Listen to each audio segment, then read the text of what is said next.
कल की मूवी की रिलीज डेट जैसे जैसे पास आ रही है उसी के साथ साथ मूवी से रिलेटेड काफी सारी डिटेल्स हमारे सामने आने लगी हैं। और हाल ही में रिलीज हुई बुज्जी and Bairwa animated prelude series में हमें इस यूनिवर्स से रिलेटेड काफी सारी डिटेल्स पता चल रही हैं। और यार सच बताऊं तो मैंने सोचा नहीं था कि ये लोग सीरीज पे इतनी ज्यादा मेहनत करेंगे और सीरीज को इतना ज्यादा फनी बना सकते हैं। मूवी हमारे सामने काफी तरीके के क्वेश्चंस भी खड़े कर रही है, जैसे कि इस मूवी में कल्कि कौन होने वाला है, साथ ही साथ हमें मूवी में जो स्टोन दिखा गया है क्या वो किसी तरीके से अश्वत्थामा से कनेक्टेड है या फिर ये बंदा कौन है। एंड इन्हीं सब सवालों पे हम लोग बात करने वाले हैं, तो वीडियो को लास्ट तक देखना।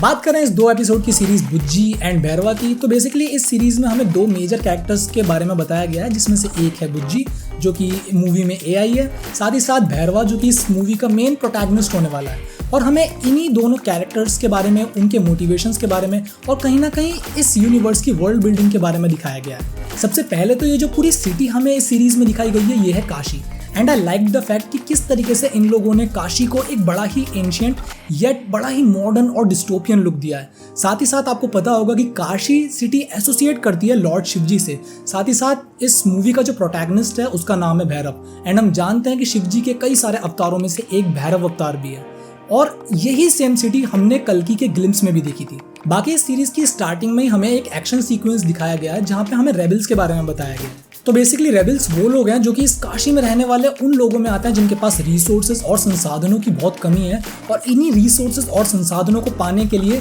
वो उस कॉम्प्लेक्स में जा रही स्पेसशिप्स पे अटैक करते हैं। और जिन्हें नहीं पता कॉम्प्लेक्स क्या है उसके बारे में मैं वीडियो में आगे बताऊं। तो इस पूरे सीक्वेंस में हम लोग देखते हैं कि कैसे ये लोग उस स्पेसशिप पे अटैक करते हैं, वहां से खाना वगैरह चुराते हैं, और ये वही स्पेसशिप है जिसको अपनी बुज्जी चला रही है। साथ ही साथ ये जो कैरेक्टर हम इस स्पेसशिप में एंटर करता हुआ देखते हैं ये शायद से वही कैरेक्टर है जिसको हमने कल्कि के ग्लिम्स में भी देखा था। एंड आगे ही हमें ये कॉम्प्लेक्स नाम की जगह दिखाई जाती है जो कि शहर के बीचों बीच एक अपसाइड डाउन पिरामिड बिल्डिंग है, जो कि शायद से सिर्फ शहर के अमीर और पावरफुल लोगों के लिए बनाई गई है, जहाँ पे रिसोर्सेज की उतनी ज्यादा कमी नहीं है जितना कि हम बाकी काशी में देख सकते हैं। और आगे हम देखते भी हैं कि हमारी कहानी का जो मेन प्रोटैगनिस्ट भैरवा है वो तक इस कॉम्प्लेक्स में जाना चाहता है, जिसके लिए वो यूनिट्स जोड़ रहा है। और जिन्हें नहीं पता ये यूनिट्स क्या है, तो यूनिट्स बेसिकली इस वर्ल्ड की करेंसी है। और हमें भैरवा के कैरेक्टर के बारे में भी काफी सारी चीजें पता चलती हैं कि पहली बात तो ये कैरेक्टर उतना ज्यादा कोई सीरियस है नहीं, दूसरा ये भी काफी ज्यादा लालची किस्म का कैरेक्टर है। यहाँ तक कि अपनी बुज्जी भी उस कॉम्प्लेक्स में वापस जाना चाहती है, क्योंकि बुज्जी एक एआई है जो कि कॉम्प्लेक्स वालों के लिए ही काम करती थी,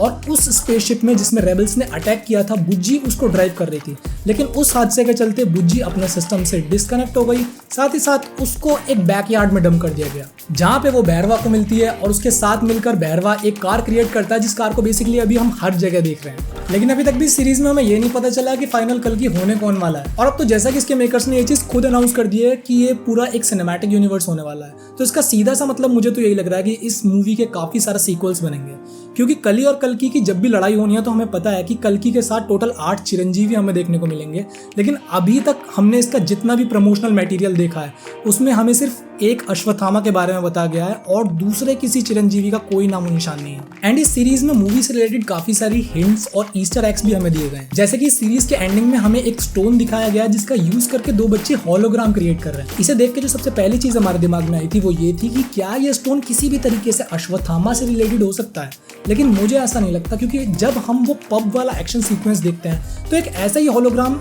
हम उस सीक्वेंस में भी देख सकते हैं। तो शायद से इस यूनिवर्स में एक होलोग्राम क्रिएट करना उतनी ज्यादा बड़ी चीज नहीं है। और इसके साथ हमने एक और चीज नोटिस करी कि जब भैरवा अपना वो व्हीकल बनाने के लिए कंट्रोलर ढूंढने निकलता है तो हमें इस आदमी की मूर्ति दिखाई जाती है जिसे हमने कल्कि के ग्लिम्स में भी देखा था। काफी सारे लोगों के दिमाग में ये क्वेश्चन भी आया था कि क्या ये बंदा कली हो सकता है, तो मेरे ख्याल से तो ऐसा नहीं है, क्योंकि शायद से ये बंदा यहाँ का कोई डिक्टेटर या कोई रूलर है जो कि शायद से ऐसा हो सकता है कि कली को इस दुनिया में लाना चाहता हो, और शायद से क्या पता कि प्रोजेक्ट के यही हो कि हमें किसी तरीके से इस दुनिया में कली को लाना है, और यही बंदा प्रोजेक्ट के पीछे का मेन मास्टरमाइंड हो। तो इस सीरीज में ऐसी काफी सारी चीजें हैं जिन पे हम कोई थ्योरीज तो बना सकते हैं, लेकिन उनसे रिलेटेड कोई भी फाइनल सॉलिड प्रूफ हमारे पास नहीं है। लेकिन ये पूरी सीरीज काफी अच्छे तरीके से हमें एक सिनॉप्सिस दे देती है कि हमें इस यूनिवर्स से किस तरीके की एक्सपेक्टेशंस रखनी। और अब तो वैसे भी मोस्ट प्रोबेबली अगले हफ्ते तक इस मूवी का टीजर या ट्रेलर रिलीज हो जाएगा, तो उसका भी एक रिएक्शन करेंगे, और उसका भी इसी तरीके का एक ब्रेकडाउन देखने के लिए इस चैनल को सब्सक्राइब करके रखना। थैंक्स।